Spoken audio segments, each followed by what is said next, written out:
ya que no quedaron signos que indicaran que fue en vida. De esto no dice nada la instrucción oficial en los hechos probados, pero de ello sí hablan y mucho las autopsias practicadas por los forenses.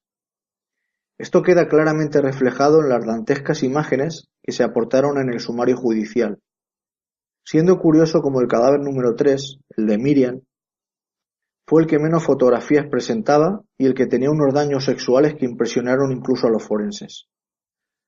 6 forenses con un dilatado currículo, que como escucharemos después, incomprensiblemente no realizaron radiografías a los cuerpos sin vida de las niñas hasta que no lo hizo el 7º, el profesor Frontela, pasando así por alto la presencia de una cruz de Caravaca en las vértebras del cadáver número 2. Sin embargo, sí que se esforzaron en eliminar el barro pegajoso que presentaban los cuerpos, y que los forenses, contra toda lógica, tiraron por la pila, lavando los cuerpos junto con toda la fauna cadavérica que tan afanosamente estudiaba el señor Grison, y que siempre le llevaban a la resolución del caso. Doy gracias a Natalia, creadora del hilo que me llevó a interesarme por este caso, y a otros foreros del hilo en burbuja.info, al colectivo El Payeter y a otras muchas personas anónimas de las cuales reuní textos. Las mentiras tienen en su esencia el fin de engañar y su gravedad depende del grado de egoísmo o maldad que la engendre. Podrían ser una expresión espontánea, un recurso fácil del momento, o un engaño maquinado y premeditado. Realicemos por tanto una autopsia a la manera de proceder de estos funcionarios públicos para ver por nosotros mismos si las mentiras lograron tapar el bosque.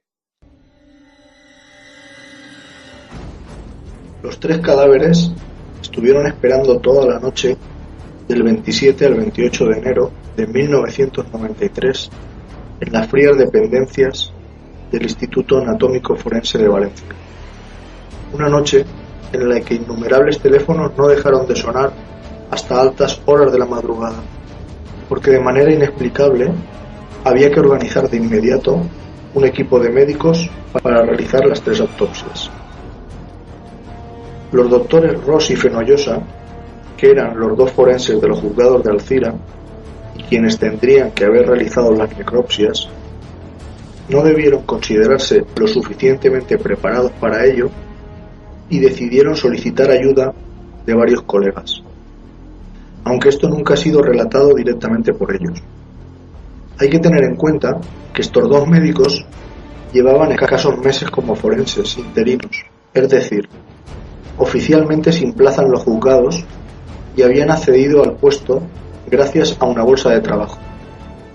Por cierto, el doctor Fenollosa terminó de doctorarse a finales de 1999, dirigiendo la lectura de la tesis el doctor Verdú y actuando como presidente el doctor José Delfín Villalaín, o sea, 2 de los compañeros en las autopsias de Alcácer. Inexplicablemente, el doctor Ros se había negado a aceptar la colaboración del prestigioso catedrático doctor Frontela. En una conversación telefónica mantenida cuando los cadáveres acababan de ser bajados desde la Romana hasta el cuartel de Llombai, le dijo al profesor Frontela que no se presentase en el anatómico. Las autopsias oficiales comenzaron a las 9 horas del día 28 de enero de 1993, terminando bien entrada la tarde. Solo les ocupó unas 3 horas por cada niño. Sin embargo, el informe de estas autopsias no estuvo en poder del juez Bort, el instructor inicial de este proceso, hasta 3 meses más tarde. Durante el posterior juicio, el abogado de la defensa dejó en evidencia en muchas ocasiones a este equipo de forenses. Una de ellas, al recordarles que pusieron trabas a la participación del profesor Frontela en la primera autopsia. Tanto es así que fue necesaria la redacción de un suplicatorio recogido en los folios 19 y 20 del sumario el mismo día 29 para que dejaran por fin intervenir a este profesor y a don Luis Antonio Montes Palma, profesor asociado a la cátedra del doctor Frontela como su ayudante. Ellos decían que fue decisión del juez de instrucción, pero tras hábiles preguntas de la defensa, incluida el por qué no le dejaron participar aunque fuese solo como ayudante auxiliar, ya que eso era potestad del propio equipo oficial, contestaron erráticamente y tras contradecirse repetidamente, los forenses acabaron admitiendo que fueron ellos los que aconsejaron al juez que no le dejase participar al doctor Frontela. Nadie sabe por qué, pero desde el mismo instante de la aparición de los cuerpos de las tres niñas, como lo demuestra que se pusiera por escrito en el acta que la secretaria del juzgado levantó la mano junto a la fosa, alguien había decidido que tenían que ser 6 los forenses que realizasen las autopsias, en lugar de 2 como suele ser habitual. Esto es lo que dice el acta judicial de levantamiento de los cadáveres. Se ordena el levantamiento de los cadáveres y el traslado al Instituto Médico Forense de Valencia, donde deberá ser practicada la autopsia por los 2 médicos forenses del Partido Judicial de Alcira, 2 médicos forenses del Instituto Anatómico Forense y 2 médicos de la Cátedra de Medicina Legal de Valencia. Vamos a repasar la lista de aquellos 6 doctores que realizaron esa primera autopsia, aportando algunos datos más sobre ellos y sus carreras. Doctor Francisco Ros Plaza, licenciado en Medicina, médico forense interino de los juzgados de instrucción número 2, número 4 y número 6 de Alcira, Valencia, parece ser el único que no ha ascendido de manera milagrosa. Don Manuel Fenollosa González, licenciado en Medicina, médico forense interino de los juzgados de instrucción número 1, 3 y 5 de Alcira, Valencia, tras doctorarse, abro comillas, entre amigos, tal como hemos contado antes, disfruta de una plaza en una universidad privada, la Universidad Cardenal Herrera de Valencia, una universidad católica. Les contaré un secretillo. ¿Sabían que todos los periodistas que se han formado en la Comunidad Valenciana en los últimos 40 años han cursado sus estudios en esta universidad? No por nada, es que tan solo existía esa para cursar esos estudios.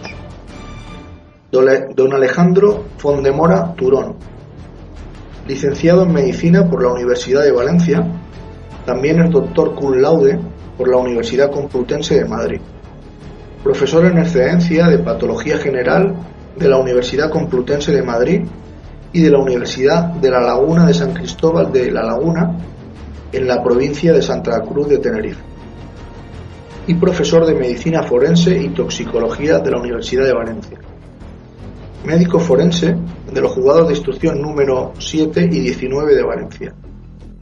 Director del Instituto Anatómico Forense de Valencia, además de ser un político de rango dentro del PP aquí en Valencia, ya que es diputado por Castellón desde el 2003 y ha sido consejero de Educación en la época del señor Camps. Es el impulsor de los barracones educativos. Para los oyentes que no sepan de qué se trata esto, diremos que se trata de hacer colegios en contenedores, ya que hay niños que han cursado todos sus estudios de primaria en estos barracones. Fijaros qué ética gasta el caballero. Don Rafael Vicente García, licenciado en Medicina, médico forense de los juzgados de instrucción número 6 y número 8 de Valencia.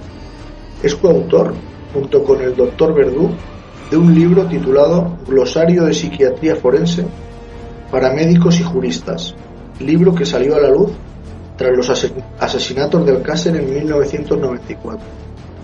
Falleció en 1996 antes de pronunciarse la sentencia.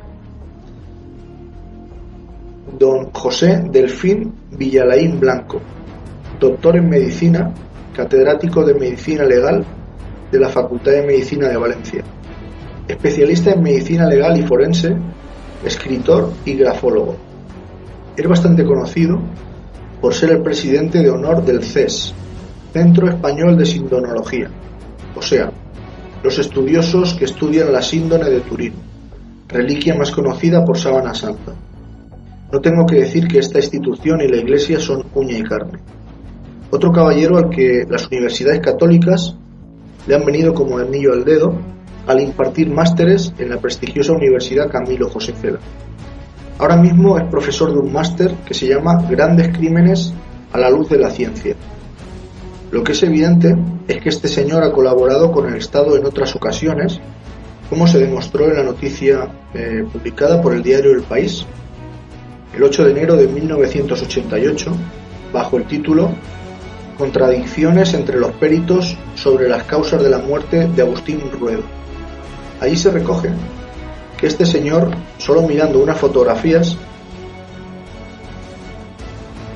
aseguró que las heridas que provocaron la muerte a un recluso fueron propinadas por los reclusos que había en la enfermería en vez de por las fuerzas de seguridad del Estado, contradiciendo lo que recogía el informe redactado por los forenses Gregorio Arroyo, que asistió con el juez al levantamiento del cadáver, y Domingo Sastre, ambos actuando en el escenario de los hechos.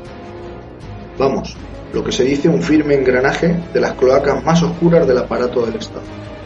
Y finalmente el más conocido, el señor don Fernando Verdú Pascual, doctor en medicina, profesor titular de medicina legal de la Facultad de Medicina de Valencia, médico forense en excedencia. Quedaba por decidir quién iba a ser el encargado de dirigir las autopsias. La lógica y la tradición hacían suponer que tendría que ser el doctor Ross, como titular del juzgado, encargado de investigar el caso, quien tendría que hacerlo. Sin embargo, esta idea se desechó sin que se conozca el motivo. También estaba la posibilidad de que lo hiciera el profesor Villalain, ya que era el de mayor categoría académica de todos ellos, al ser catedrático de medicina legal. Pero tampoco ocurrió así. Probablemente influyeron en esta decisión los numerosos escándalos que jalonan la trayectoria profesional del señor Villalain. Al final, sin que se sepa muy bien por qué, ni con qué criterio, se decidió que el director sería el profesor Verdú. Algo inexplicable, ya que este médico se encontraba en ese momento en excedencia, es decir, que llevaba varios años sin realizar ninguna autopsia por orden de algún juzgado. Doctor Verdú, le voy a recordar sus propias palabras. Primero, un conjunto de secretos hace un gran secreto. Segundo, si en un conjunto de secretos aparece uno que deba ser revelado, ello no implica que el resto se deba divulgar.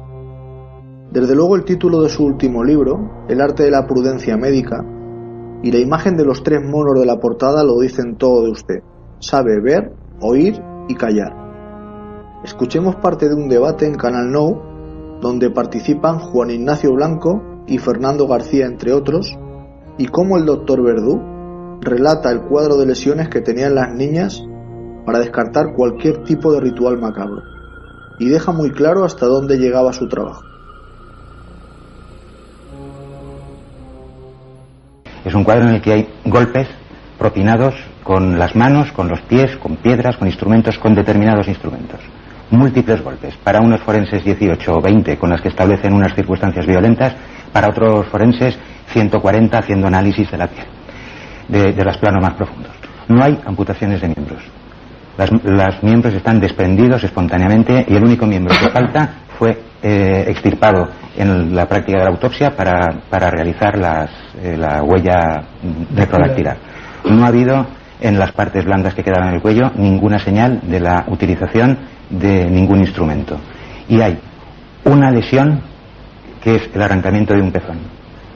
Y posterior, solo una sola lesión de 3 víctimas, sola una lesión, y finalmente en la espalda de otra de las víctimas hay 1 o 2 heridas probablemente causadas por un instrumento punzante a través de la ropa, y lo otro son golpes propinados en la boca, y hay una agresión sexual. Hay digamos que 5 agresiones sexuales en total. Una cuestión, una pregunta como buen gallego. Entonces, lo que comenta el señor García no es cierto. Es mentira. No es cierto. Lo que el médico forense, el equipo de médicos forenses. Por lo tanto, lo que comenta el señor García no es mentira. Todo. Nosotros hicimos las autopsias y el profesor Frontela también lo confirmó, que no habían habido agresiones. Yo que siempre suelo contestar, porque me encanta contestar.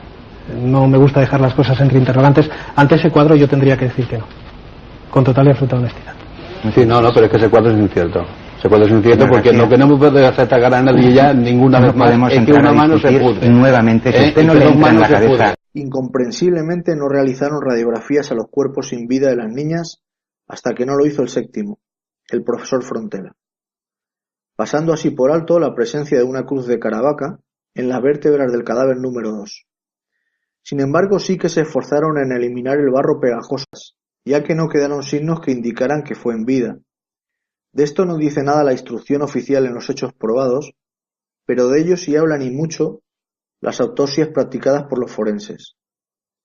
Esto queda claramente reflejado en las dantescas imágenes que se aportaron en el sumario justo que presentaban los cuerpos, y que los forenses, contra toda lógica, tiraron por la pila, lavando los cuerpos junto con toda la fauna cadavérica que tan afanosamente estudiaba el señor Grison, y que siempre le llevaban a la resolución del caso. Doy gracias a Natalia, creadora del hilo que me llevó a interesarme por este caso, y a otros foreros del hilo en burbuja.info, al colectivo El Payeter y a otras muchas personas anónimas de las cuales reuní textos. Las mentiras judicial. Siendo curioso como el cadáver número 3, el de Miriam, fue el que menos fotografías presentaba y el que tenía unos daños sexuales que impresionaron incluso a los forenses. 6 forenses con un dilatado currículo que, como escucharemos después,